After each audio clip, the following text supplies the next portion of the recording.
ஆண்டவராகிய இயேசு கிறிஸ்துவின் கிருபையும் சமாதானமும் உங்கள் அனைவரோடும் கூட என்றென்றைக்கும் இருக்கிறதாக.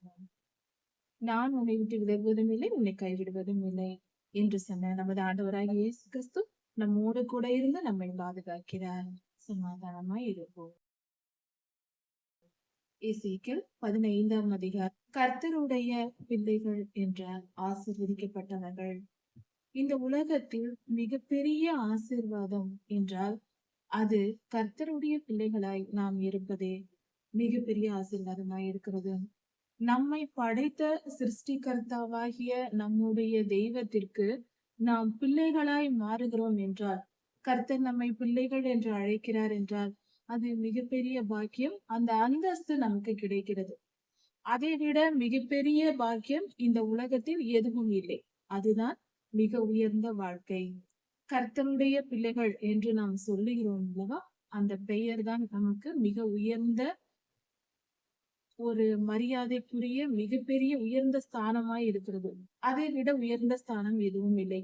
ஒரு தேசம் என்று எடுத்துக்கொண்டால் அதில் ராஜா தான் முதல் அதிகாரி. இன்றைய காலத்தில் ஜனாதிபதி, பிரசிடென்ட் என்று சொல்கிறோம். அதுதான் மிக உயர்ந்த பதவியாய் இருக்கிறது. அது போல இந்த உலகத்தில் பிறக்கிற எல்லா மனிதர்களுக்கும் மிக உயர்ந்த பதவி என்றால் அது கர்த்தருடைய ஜனமாய் இருப்பது. வேத வசனம் அப்படிதான் சொல்லுகிறது. ஆதாமும் ஏவாளும் பாவம் செய்தது நிமித்தம் உலகத்தில் உள்ள எல்லா மனிதர்களும் பாவத்தின் பிள்ளைகளாகவே பிறக்கிறார்கள். தாயின் கருவிலிருந்து பிறக்கும் போதே பாவ சுபாவங்கள் அந்த டிஎன்ஏவில் இருக்கிறது. மனிதர்களின் இரத்தத்தில் இருக்கிறது. பெற்றோர்களின் குணங்கள் பிள்ளைகளுக்கு இரத்தத்தின் மூலமாக வருகிறது. அது பாவ சுபாவங்களும் நல்ல குணங்களும் வருகிறது, தீய குணங்களும் வருகிறது. இது நிமித்தம் பாவம் பரிமாறப்படுகிறது, பெற்றோர்களிடத்திலிருந்து பிள்ளைகளுக்கு வருகிறது. அதாவது ஒரு மரம் தென்னை மரம் தேங்காயை கொடுக்கிறது, மாமரம் மாங்காயை கொடுக்கிறது. அது போல பெற்றோர்களின் குணங்கள் தான் பிள்ளைகளிடத்திலும் வருகிறது. அதே போல மனிதர்களும் ஆதாம் ஏவாளின் பிள்ளைகளாயிருக்கிறார்கள். அவர்கள் தான் ஆதி பிதாக்கள், இருவர் தான். அப்படி இருக்கும்போது அவர்கள் பாவம் செய்து அவர்களுக்குள் அந்த பாவ சுபாவம் வந்ததினால் அவர்களுடைய பிள்ளைகள் தான் எல்லா மனிதர்களும். அப்படி இருக்க அந்த பாவ சுபாவம் எல்லோருக்கும் வந்து விடுகிறது. அப்படி என்றால் நாம் சுத்திகரிக்கப்பட வேண்டும்.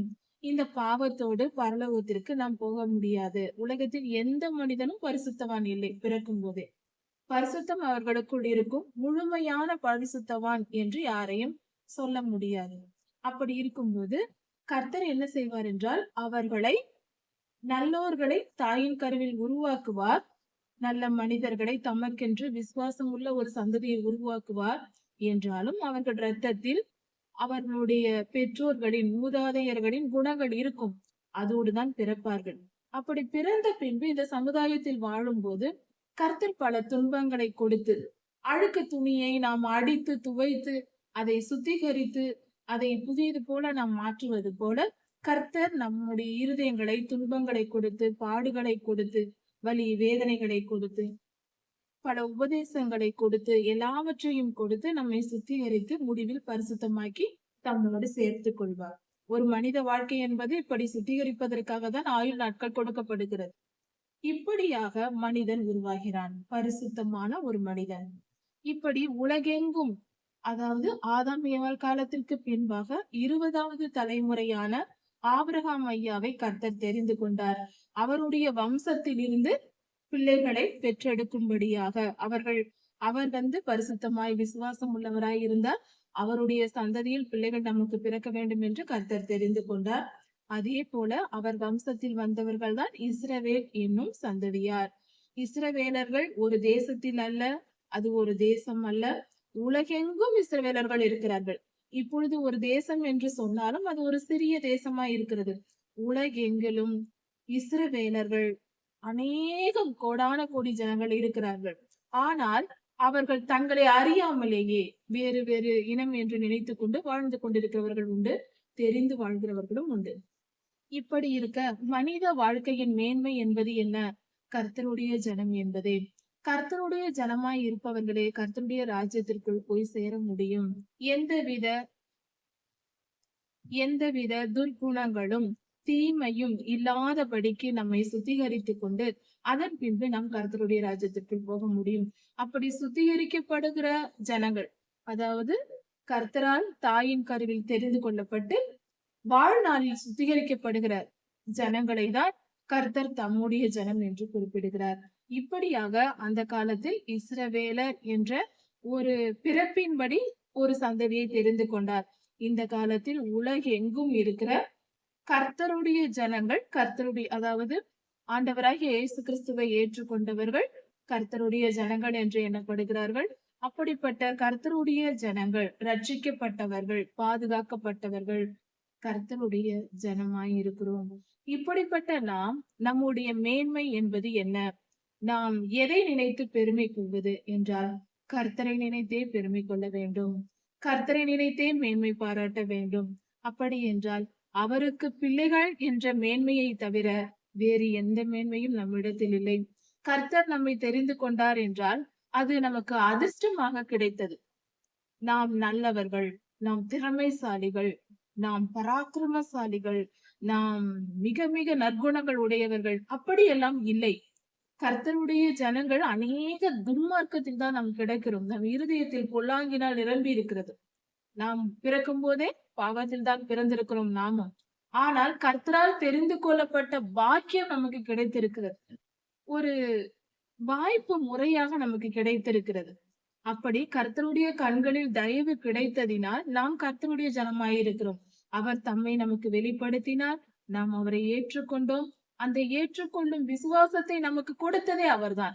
நாம் ஆண்டவராக இயேசு கிறிஸ்துவை விசுவாசிக்கிறோம் என்றால் அந்த விசுவாச எண்ணத்தை பரலோகத்திலிருந்து கர்த்தரே கொடுக்கிறார் என்று வேதம் சொல்லுகிறது.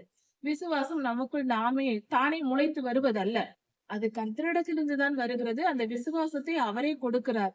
இப்படி இருக்க வாய்ப்புகளையும் கொடுத்து விசுவாசத்தையும் கொடுத்து விசுவாசிக்க வைத்து அவருடைய பிள்ளைகளாகிறோம்.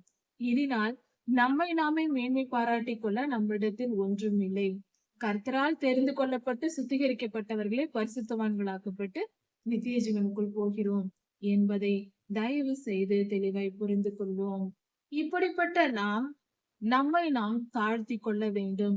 நான் அந்த காலத்தில் இஸ்ரவேலர்கள் கர்த்தரால் தெரிந்து கொள்ளப்பட்டவர்கள் என்ற ஒரு பெயரை வைத்துக் கொண்டு அநேக பாவங்களை செய்து, ஆனாலும் அவர்கள் நல்வாழ்வு வாழ்ந்து விடலாம் என்று நினைத்துக் கொண்டிருந்தார்கள்.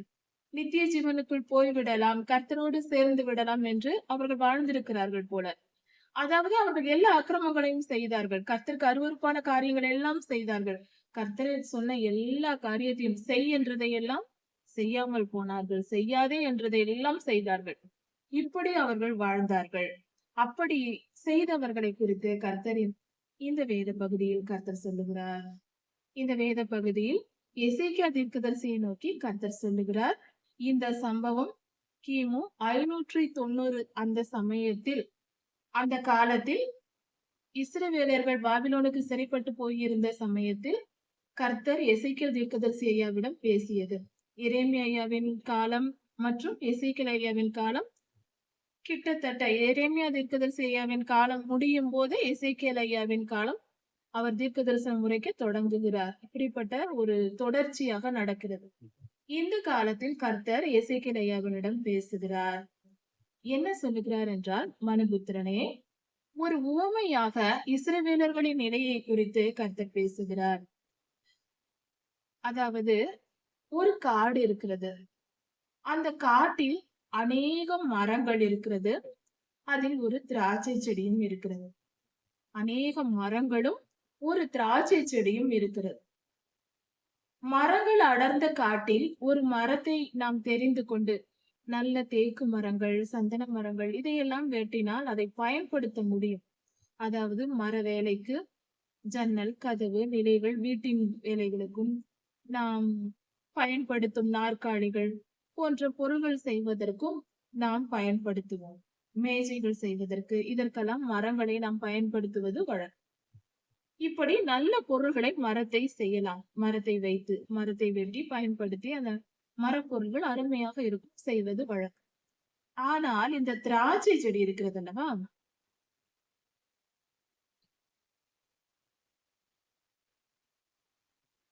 திராட்சை செடியை வைத்து என்ன செய்யலாம்?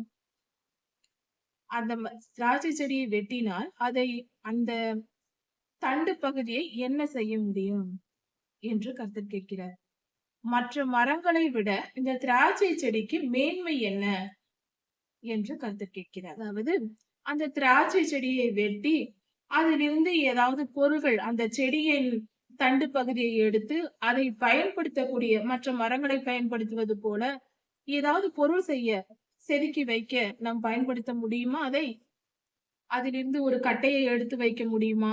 அல்லது அதை ஒரு மரத்தை பயன்படுத்துவது போல ஒரு சிறிய பலகை போல் வெட்டி அதை எடுத்து பயன்படுத்த முடியுமா? தச்சு வேலைக்கு அதை பயன்படுத்த முடியுமா என்று கர்த்தர் கேட்கிறார்.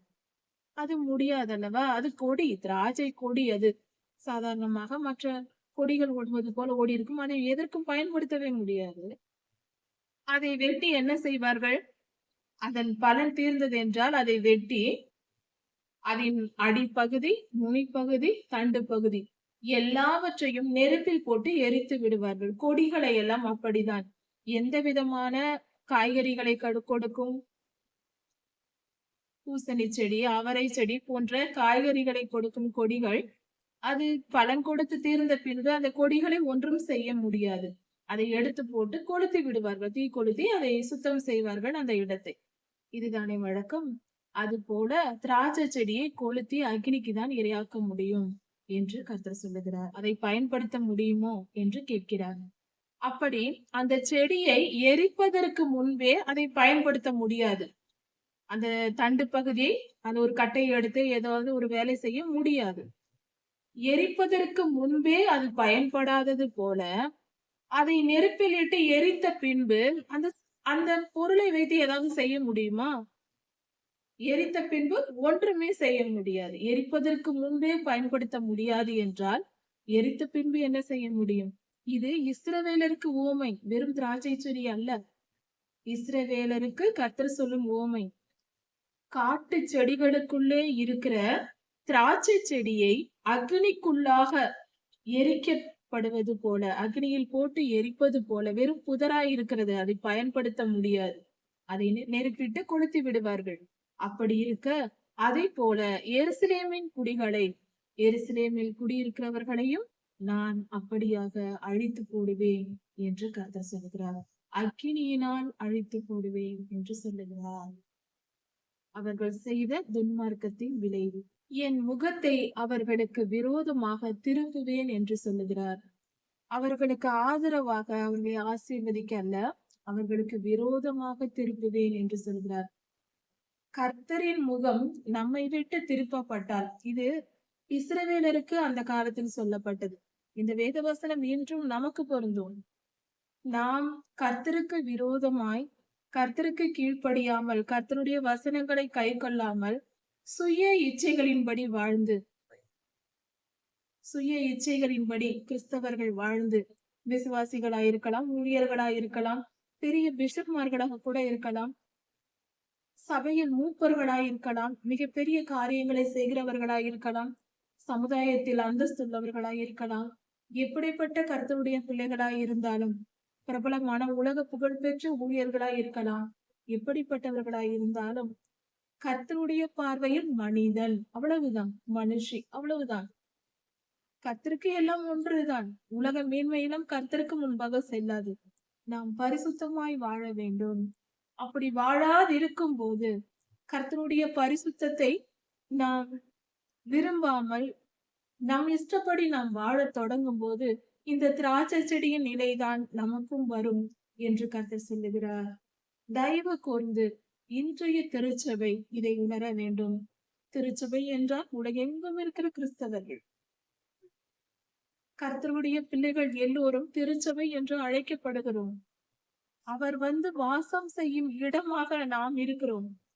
நமக்குள் அவர் வந்து வாசம் செய்கிறார். அப்படி இருக்க நாம் எப்படிப்பட்ட பரிசுத்தமாய் இருக்க வேண்டும்? அன்பின் ஆவியானவர் நமக்குள் வாசம் செய்கிறார் என்றால் நம்முடைய இருதயம் எவ்வளவு பரிசுத்தமாய் இருக்கு. அப்படி இருக்க வேண்டும். சாதாரணமாக நாம் நடந்து போகும்போது சேராக இருந்தால் அந்த சேற்றில் கால் வைத்து நடந்து போவோமா? நாம் உட்காரும் இடத்தில் ஒரு சேரில் வந்து அமருகிறோம் என்றால் அது சுத்தமா இருக்கிறதா என்று பார்த்து அமருகிறோம். எங்கேயாவது வெளியில் செல்லுகிறோம், ஒரு இடத்தில் போய் உட்காருகிறோம் என்றால் அந்த இடம் சுத்தமாய் இருக்கிறதா என்று பார்த்து உட்காருகிறோம் அல்லவா? மனிதர்களாகிய மண்ணிலிருந்து தோன்றிய நமக்கே அவ்வளவு பரிசுத்தம் தேவைப்படுகிறது. நாம் அமருவதற்கு ஒரு சுத்தமான இடம் தேவைப்படுகிறது.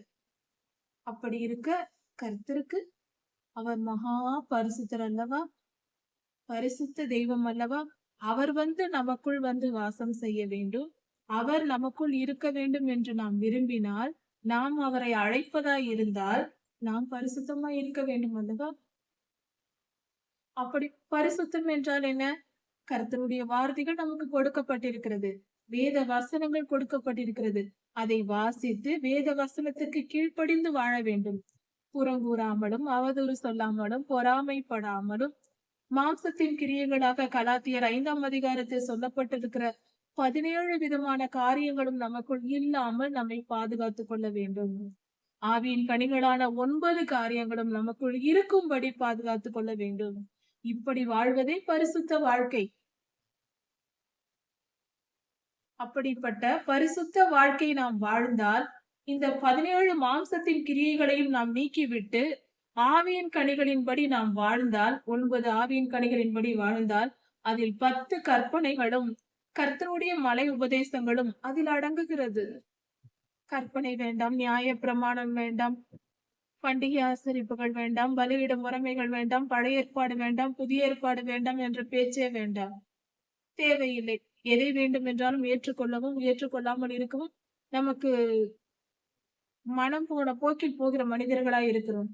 கர்த்தரிடத்தில் தாழ்மை இல்லை. நம்முடைய பாரம்பரியத்தையும் யாரோ சொல்லிக் கொடுத்த வார்த்தைகளையும் பிடித்திருக்க நினைக்கிறோமே தவிர, பரிசுத்தமாய் வாழ வேண்டும், நம்மிலுள்ள குறைகளை திருத்திக் கொள்ள வேண்டும், கர்த்தருக்கு பிரியமாய் வாழ வேண்டும் என்ற எண்ணம் நமக்குள் இருக்க வேண்டும். வேத வசனங்கள் அனைத்தும் முக்கியமானது. எதையும் ஒதுக்க கூடாது. வேத வசனங்கள் எல்லாம் சத்தியம். அது ஒன்றுக்கொன்று முரண்பாடானது அல்ல. முரண்பாடு போல தோன்றும், ஆனால் ஒன்றுக்கொன்று முரண்பாடானது அல்ல. அது பரிசுத்த பாதை. அதாவது ஒரு ஆறு, ஒரு ஆற்றில் தண்ணீர் ஓடுகிறது என்றால் அதற்கு 2 கரைகள் உண்டு. கரைகள் எப்பொழுதும் எதிரெதிராய் தான் இருக்கும். அப்படி எதிரெதிராய் இருந்தால்தான் அதன் நடுவில் தண்ணீர் ஓட முடியும். அதுபோல வேத வசனங்கள் முரண்பாடான காரியங்களை சொல்வது போல இருக்கும். இந்த வசனம் இப்படி சொல்லும், இந்த வசனம் இப்படி சொல்லும், எதிரெதிராக. அந்த 2ன் நடுவில் தான் கர்த்தருடைய பரிசுத்த ஆவியானவர் தண்ணீரை போல போவார். அதுதான் சத்தியம். சத்தியம்தான் அந்த தண்ணீர். உதாரணத்திற்கு ஒரு காரியத்தை பார்க்கலாம். வேத வசனங்கள் நம்மை நல்வழிப்படுத்துகின்றன, தெளிவாய் நம்மை வழி நடத்துகின்றன என்பதற்கான அடையாளமாக. அதாவது கர்த்தர் சொல்லி இருக்கிறார், என்னிடத்தில் அன்பு கூறுவது போல நீ பிறரிடத்திலும் அன்பு கூர்வாயாக. முதலில் முழு அன்பையும் நாம் கர்த்தருக்கு செலுத்த வேண்டும். முழு இருதயத்தோடு, முழு மனதோடு முழுமையான அன்பை நாம் கர்த்தரிடம் செலுத்த வேண்டும். சரி, மற்ற மனிதர்களிடம் நம்மை நேசிப்பதை போல பிறரை நேசிக்க வேண்டும் என்று சொல்லி இருக்கிறார். சரிதானே? நம்மை நேசிப்பதை போல, நமக்கு நாமே எவ்வளவு விரும்புகிறோமோ, நம்மை நாம் பாதுகாத்துக் கொள்கிறோமோ, நம்மை நாம் அன்பு கூறுகிறோமோ, அது போல பிறரிடத்திலும் அன்பு கூற வேண்டும். இதுதானே கர்த்தர் சொல்லி இருக்கிறாங்க. சரி, இது நமக்கு புரிந்து விட்டது என்று வைத்துக் கொள்வோம். புதிய ஏற்பாட்டில் கர்த்தர் ஒரு வார்த்தை சொல்லியிருக்கிறார். ஒருவன் என்னை பின்பற்ற விரும்பினால் அவன் தன்னைத்தான் வெறுத்து தன் சிலுவையை எடுத்துக்கொண்டு என்னை பின்பற்ற கடவன் என்று சொல்லி இருக்கிறார். ஒருவன் தன்னைத்தான் வெறுத்து தன் சிலுவையை எடுத்துக்கொண்டு என்னை பின்பற்ற கடவன். அப்படி என்றால் ஒவ்வொரு கிறிஸ்தவர்களுக்கும், கர்த்தருடைய பிள்ளைகளுக்கும் ஒரு சிலுவை இருக்கிறது என்று தெரிந்துவிட்டது. சிலுவை என்றால் என்ன? பாடுகள், துன்பம் கர்த்தர் கொடுக்கிறார் ஒவ்வொரு மனிதனுக்கும். தன்னை தேடி வருகிறவர்களுக்கு அன்பளிப்பல்ல, துன்பத்தை கொடுக்கிறேன் என்றுதான் கர்த்தர் சொல்லுகிறார். கவனிப்போம், அதுதான் மிகப்பெரிய அன்பளிப்பு. உண்மையில் அந்த துன்பம் தான் நமக்கு மிகப்பெரிய அன்பளிப்பு. அதை குறித்து தெளிவாய் பார்ப்போம். சிலுவை என்பது பாடுகள், துன்பங்கள், வலிகள், வேதனைகள், அவைகள் தான் உண்மையிலேயே நமக்கு கர்த்தரிடத்திலிருந்து கிடைக்கிற மிகப்பெரிய அன்பளிப்பு.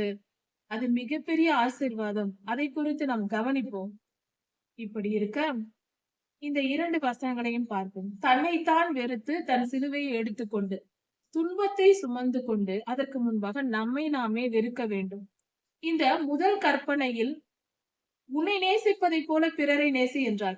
நம்மையே நாம் வெறுத்து விட்டால், நம்மையே நாம் நேசிக்கவில்லை. ஏனென்றால் தன்னைத்தான் வெறுத்து என்று சொல்லியிருக்கிறார் அல்லவா? அதனால் நம்மையே நாம் வெறுத்து விட்டால், பிறரை எப்படி நேசிப்போம்?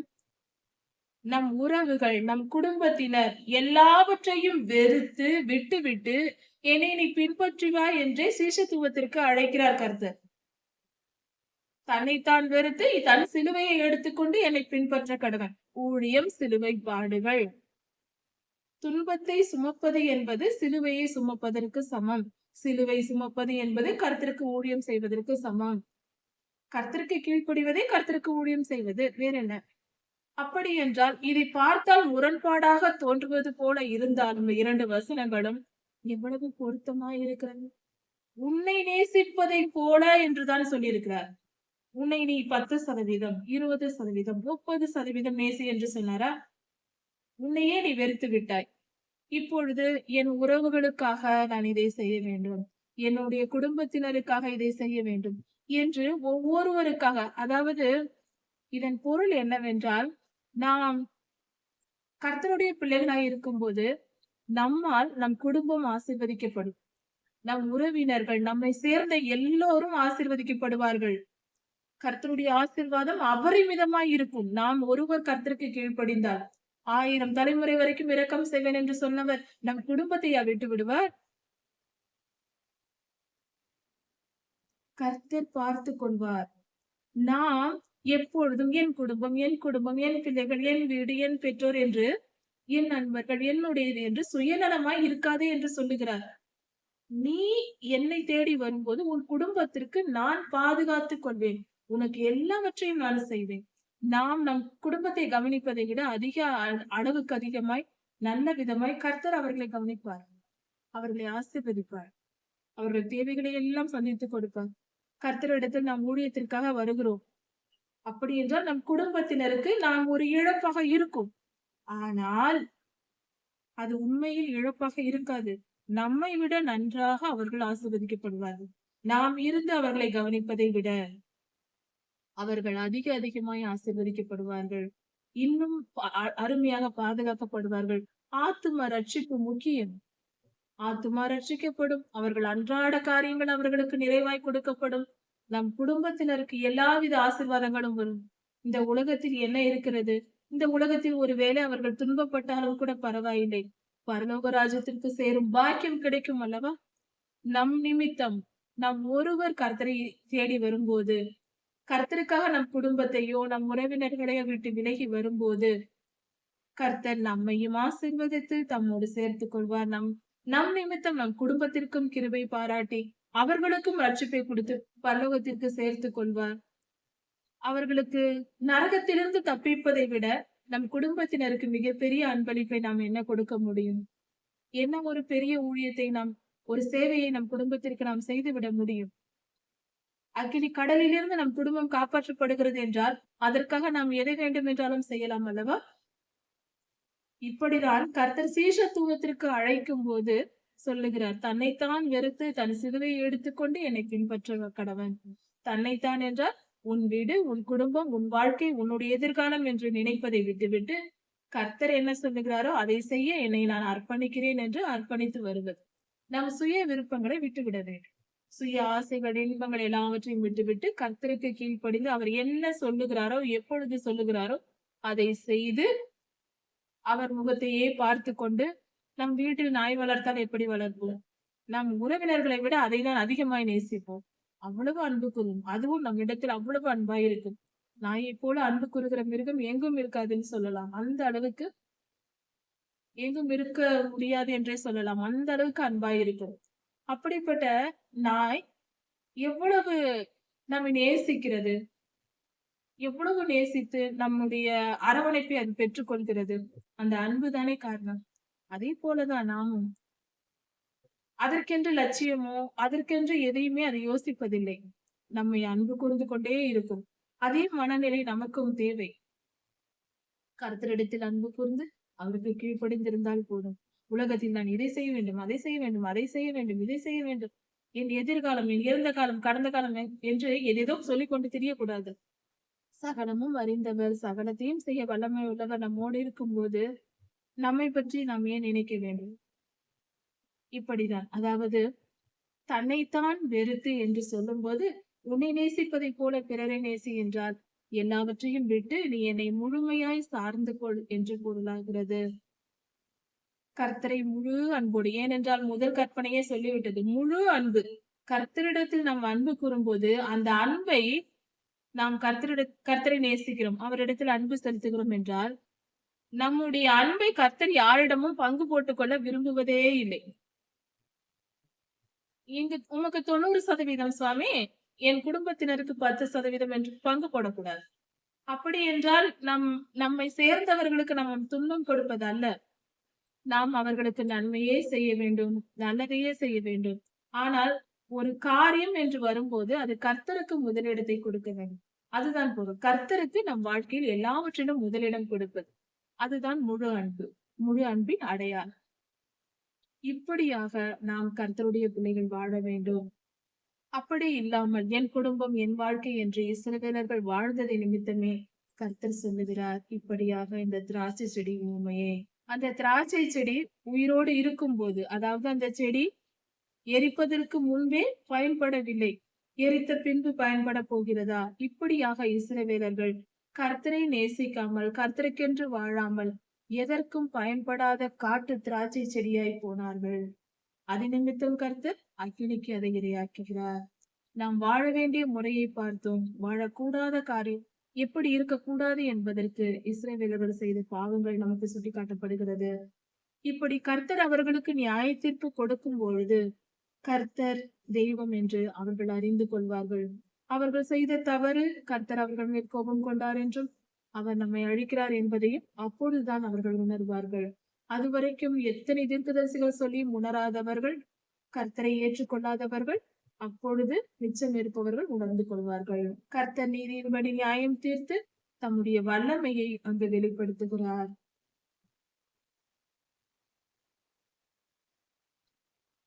அவர்கள் துரோகம் பண்ணினபடியால் நான் தேசத்தை பாழாக்குவேன் என்று கர்த்தர் சொல்லுகிறார்.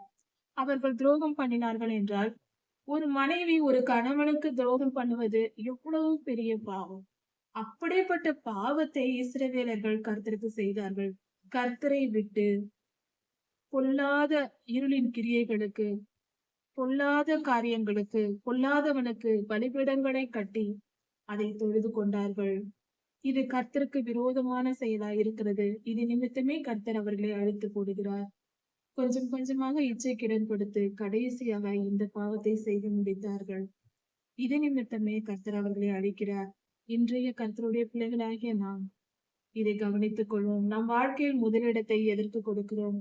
நாம் கர்த்தருக்கு முழு அன்பையும் செலுத்தி அவருக்கு பிரியமாய் நடக்க வேண்டும். நம்மை நாம் வெறுத்து கர்த்தருடைய சிலுவையை அவர் நமக்கு தரும் துன்பங்கள் என்பது நம்மை சுத்திகரிக்க, அதாவது துணி துவைக்கும் போது துணியை அடித்து பிழிவது போல, அதை கசக்குவது போல, கர்த்தர் வாழ்க்கையில் துன்பங்களை கொடுத்து நம்மை உணர்வுள்ளவர்களாக்கி, துன்பங்கள் நமக்கு உணர்வை கொண்டு வரும். அதனால் நாம் நன்மை தீமையை உணர்ந்து கொள்வோம். அப்படி உணர்ந்து கொண்டு மனம் திரும்புவோம். மனம் திரும்புவதற்கு தான் இப்படிப்பட்ட காரியங்களை கர்த்தர் அனுமதித்து நம்மை சுத்திகரிக்கிறார். கர்த்தரிடத்தில் நம்மை அர்ப்பணிப்போம். நித்திய ஜீவனை சுதந்திரித்துக் கொள்வோம். இதன் தொடர்ச்சியை அடுத்த செய்தியில் பார்க்கலாம். ஆண்டவராகிய இயேசு கிறிஸ்து சீக்கிரமாய் வரப்போகிறார். அவருடைய வருகைக்கு நாம் ஆயத்தப்படுவோம், பரிசுத்தமாவோம். கர்த்தர் உங்களை ஆசீர்வதிப்பாராக. மாரநாதா.